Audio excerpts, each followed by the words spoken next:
I lost a kidney for my son. 3 days later, I lost my home. Before starting the story, please subscribe and like the video, and listen through end for chill.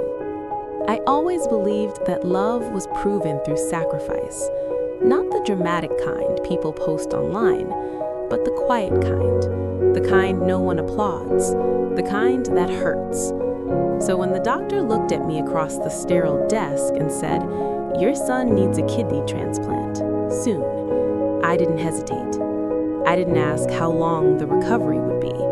I didn't ask what it would cost me. I didn't even ask if there were other donors. I just said, "Take mine." My son, Daniel, was 32, married, successful, the kind of man people admired, the kind who spoke confidently in rooms and never seemed unsure of himself.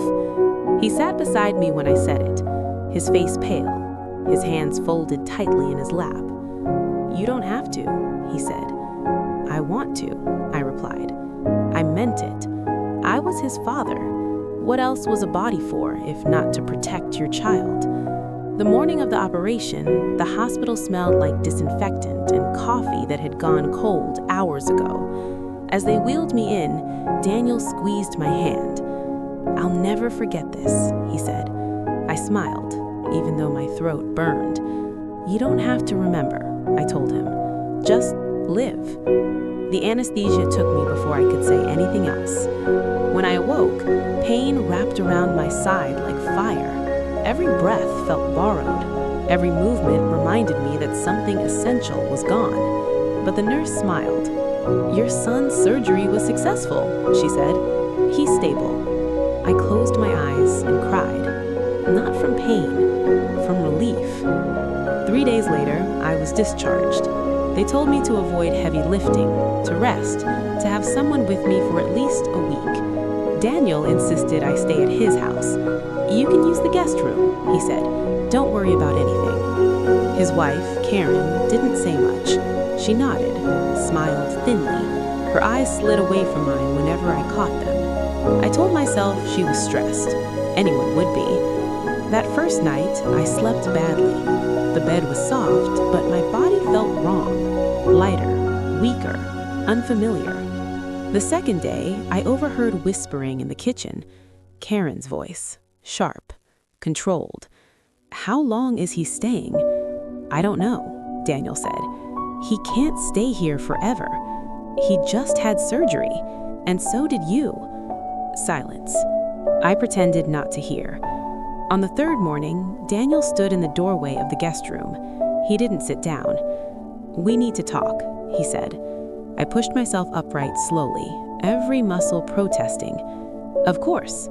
He rubbed the back of his neck, the way he used to when he was a teenager and had done something wrong. "Karen thinks it's best if you find another place to stay." The words didn't land at first. "Another place?" I asked. "She needs space," he continued. "We need space. The house feels crowded." I stared at him.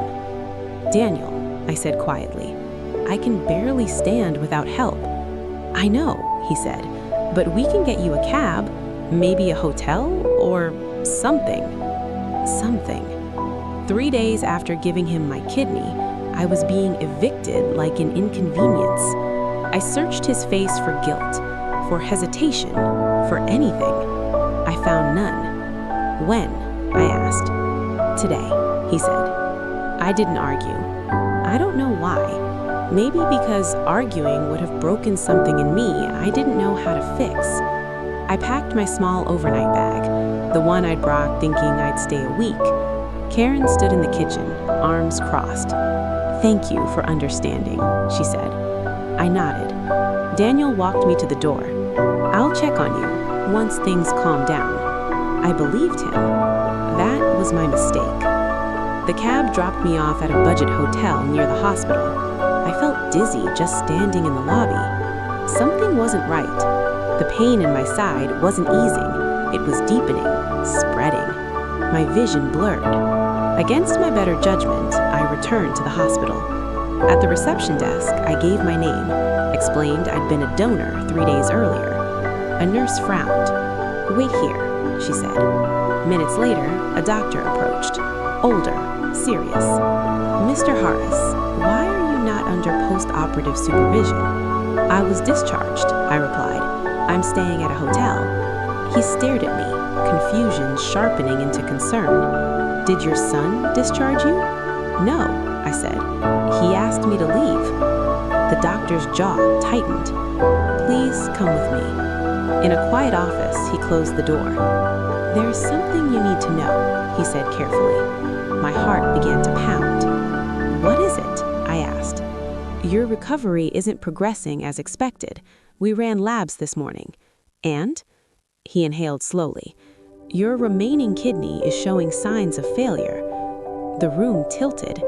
"What does that mean?" I whispered. "It means," he said, "that donating your kidney may have saved your son's life, but it has put yours at serious risk." I felt cold. "You should not be alone," he continued. "You should not be without care, and you should absolutely not be under stress." I laughed once, a short, broken sound. "I was kicked out this morning." The doctor went very still. "He knows?" "He knows," I said. The doctor insisted on calling Daniel. He put the phone on speaker. "Daniel," the doctor said, "your father's condition is unstable. He needs immediate care and a safe environment." There was a pause. I didn't realize it was that serious," he said. "You were informed of the risks," the doctor replied. Silence. Then Daniel said something I will never forget. "We just can't handle this right now." The doctor ended the call. "I'm sorry," he said to me. I nodded because there were no words left. I stayed in the hospital another week. No visitors, no calls. I stared at the ceiling and thought about all the years I'd spent putting Daniel first. The overtime shifts, the missed vacations, the way I'd told myself, this is what fathers do. And I realized something painful and clear. Love given without boundaries can be misunderstood as obligation. Sacrifice can be misunderstood as weakness. And blood does not guarantee loyalty. I survived. Barely, but I did. I live quietly now. Smaller life, slower days. Daniel never came back. Sometimes people ask if I regret donating my kidney. I think about it carefully before I answer. No, I say, because saving his life showed me the truth about my own. And that truth, as devastating as it was, finally set me free. Freedom didn't feel like freedom at first. It felt like waking up in a room where everything had been taken except your breath and being told you should be grateful for still having that. At night, the hospital monitors hummed softly beside me. Each beep reminded me I was alive, but not whole. I'd press my palm against the scar on my side, not to feel pain, but to feel proof. Proof that what I gave was real, even if the gratitude never was. Nurses came and went. They were kind, too kind, the kind of kindness people give when they know no one else will. One evening, a young nurse paused while adjusting my IV. "Your son hasn't visited," she asked gently. I shook my head. She swallowed and said nothing more, but the pity in her eyes cut deeper than any incision.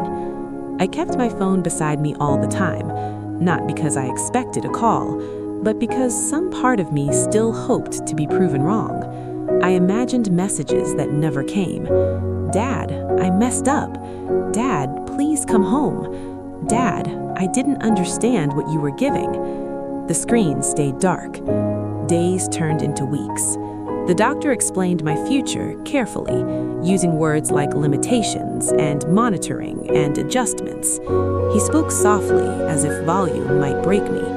What he didn't say, but I understood, was that my life would always be measured now, in energy, in pain, in what I could no longer afford to give away. When I was finally discharged, there was no one waiting, no familiar car, no anxious pacing, no arms ready to steady me, just a plastic bag with medications and a stack of papers explaining how to survive what love had cost me. The automatic doors slid open, and cold air rushed in. For a moment, I stood there, unsure which direction to go. That was when it hit me. This wasn't just recovery from surgery. This was recovery from believing my worth lived in what I could sacrifice. I wrote Daniel a letter, not an angry one, not an accusing one, just the truth. I told him I didn't regret saving his life. I told him I hoped his body healed better than my heart did. I told him that fathers are not meant to be disposable. I folded the letter neatly. Then I placed it in a drawer. Some truths don't need to be delivered to be real. Years have passed. The scar has faded, but it still tightens when the weather changes, like my body remembers what my mind tries to forget. I see fathers and sons laughing together in public places. I don't look away anymore. I let myself feel it. The grief, the loss, the quiet pride of knowing I loved deeply, even when it wasn't returned. Because love doesn't lose its value just because it isn't honored. If I could say one thing to the man I was before that surgery, it would be this: giving someone life does not guarantee they will know how to hold yours. And if I could say one thing to Daniel now, it would be even simpler. I hope you never need the kind of mercy you refuse to show.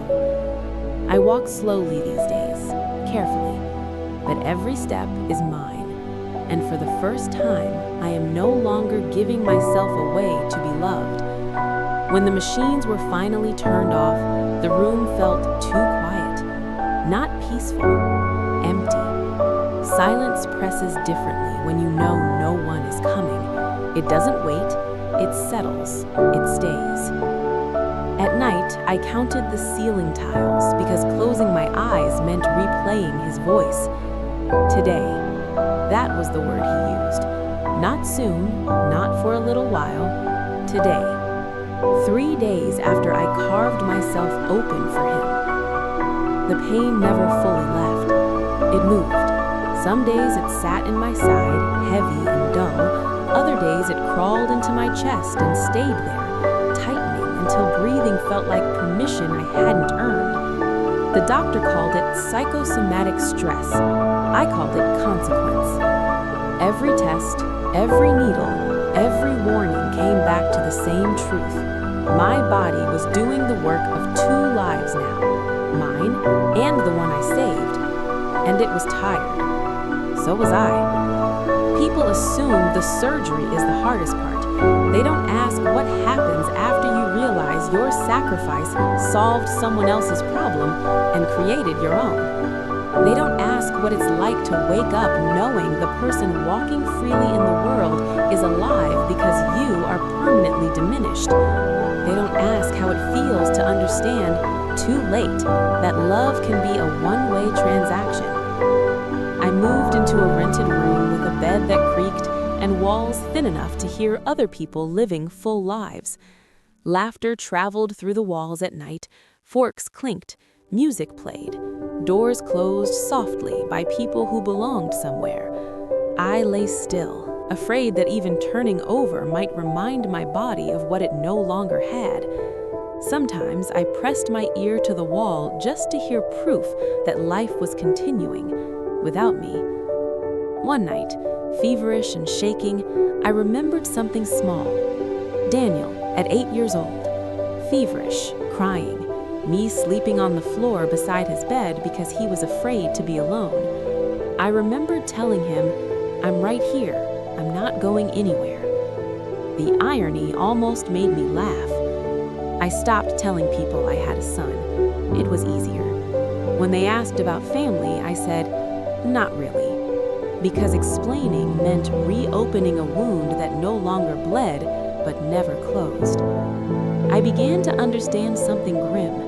Sacrifice doesn't disappear when it's unappreciated.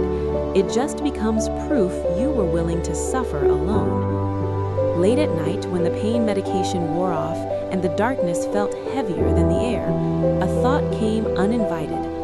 If I had known. I never finished the sentence. Not because I felt guilty, but because finishing it would have meant admitting something even darker, that love, once weaponized by indifference, can rot into regret. I am alive. That's what the charts say. But there is a part of me that stopped functioning the day he closed the door behind me. A part that believed blood meant bond. A part that believed sacrifice would be met with care. A part that believed fathers were allowed to be weak once their job was done. That part didn't survive, and no doctor ever checked for it. People say, "At least your son lived." They say it like it balances the scales. It doesn't. Because the darkest thing I learned wasn't that my son could abandon me. It was that the world would expect me to accept it, quietly, gratefully, as the cost of being a parent. And that silence, that's the part I will carry longer than the scar. Time didn't heal this. It organized it. The pain learned where to live so I could keep functioning. The memories softened at the edges, not because they hurt less, but because I stopped touching them. Some mornings I wake up already tired, like my body remembers something my mind has learned to bury. I drink my coffee slowly, 1 cup now, that's all I'm allowed. The doctor once said, "You need to be careful with yourself." I didn't tell him I was finally learning how. There came a day, quiet, unremarkable, when I realized I hadn't thought about Daniel in weeks. Not with anger, not with longing, just absence. That scared me more than grief ever did. Because grief means love still has a voice. Silence means it has accepted the truth. I stood at my small kitchen window that morning, watching a neighbor help his elderly father into a car. He buckled the seatbelt gently, like the man was made of glass. I didn't look away. I let myself feel it fully. Then I let it pass. I spent years believing that being a good father meant disappearing whenever necessary, that love was proven by how much of yourself you were willing to lose. But lying awake in the dark, with only one kidney filtering the rest of my life, I learned something different, something no one teaches you. You are allowed to survive the people you love. You are allowed to stop reaching for hands that let go first. You are allowed to grieve the version of yourself that believed love would always be returned. If Daniel ever reads this, I hope he understands one thing. I didn't stop loving him. I stopped destroying myself to prove it. And there is a difference. Love doesn't need to be carved out of the body to be real. Sometimes the bravest thing a parent can do, the hardest thing, is live on without being needed anymore. I lock my door at night, I take my medicine, I wake up, and in that ordinary survival, I have finally chosen myself. That is the ending. Not redemption, not reunion, just a man who gave everything once and learned too late that he was still allowed to keep what remained. If that story gave you chill, drop a like, subscribe, and comment so I know you made it to the end. I've got another one. See you then.